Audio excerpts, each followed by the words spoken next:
A single paper in an ethics journal may have done more to fuel vaccine skepticism than any other study.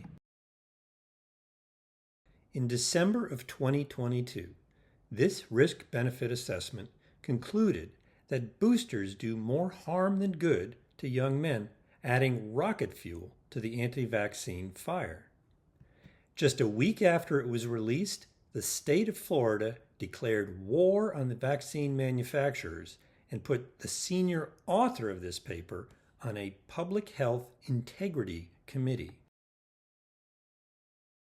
That paper appears to have its roots in this opinion piece written almost a year earlier, which called for a risk-benefit assessment while suggesting they already knew the outcome and proposing that social scientists, bioethicists, and legal scholars would be the right people to do it.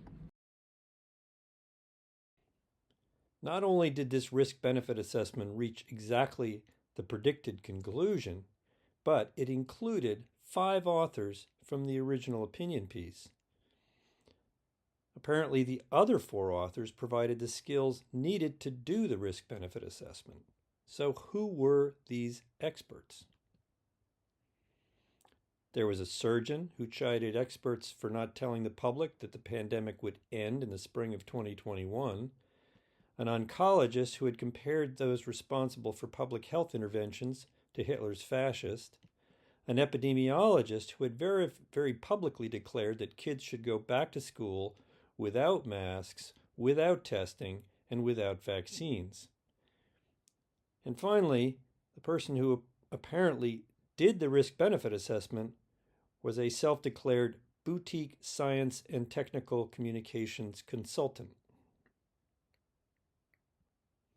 Normally, one would expect an ethics journal to outsource their epidemiology, especially when there were existing risk-benefit assessments such as this one done by top experts in the UK, which concluded that the vaccine prevented 10 times more hospitalizations than they caused, or this one by the CDC, which concluded that the booster prevented 16 times more hospitalizations than it caused in this age group. The authors don't really consider either of these. Instead, they produced this comparison of risks and benefits. The only benefits of boosters considered was reduced hospitalizations, meaning they ignored any reductions in deaths, in long COVID, in non-hospitalized COVID, which is the bulk of COVID, and COVID severity. Most remarkably, they completely ignored the entire justification for vaccine mandates, which is reduced transmission. On the other hand, they included and often exaggerated every conceivable risk, comparing them directly to hospitalizations. The vast majority of risks do not involve hospitalizations.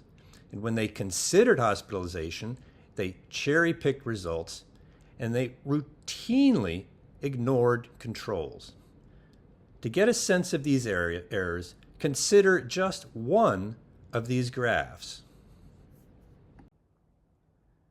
The vaccine risk estimate was based on this clinical trial. In interpreting the results, the authors ignored almost all the data, which showed more adverse events in the group receiving the placebo than in the group receiving the actual vaccine. Instead, they based everything on these 3 cases. But these cases had moderate, mild, and transient disease. One is rarely hospitalized for mild, moderate, or transient illness, and there is no evidence that they were. If we compare apples to apples and focus on hospitalizations, we see a clear advantage for the booster.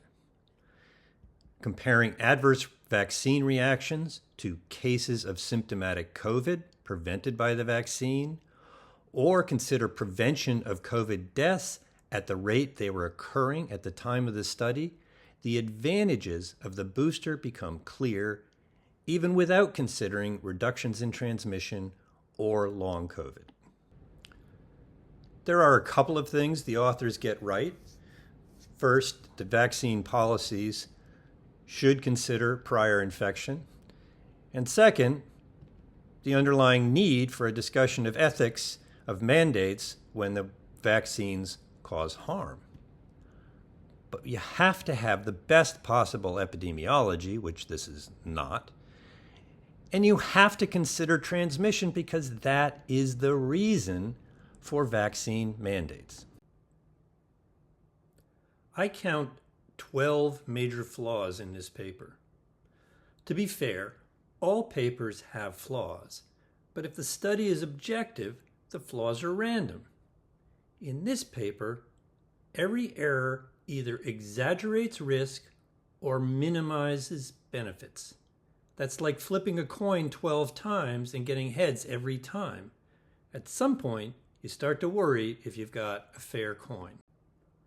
To understand the impact of this paper, compare the reception of these two risk-benefit assessments. This one, done by top statisticians, epidemiologists, and virologists, had an attention score in the top 5% of all research papers. But this study had 27 times the attention score, the top paper in the history of this journal. Over a year later, it is still being actively shared on social media, and the state of Florida is still at war with the vaccine. Meanwhile, we know that vaccination rates are closely correlated with reduced COVID mortality. This is a classic case of amplification of denial, where it was conducted by researchers who had already announced what they would find. Those researchers had limited prior expertise in the fields. They had key existing research that was ignored.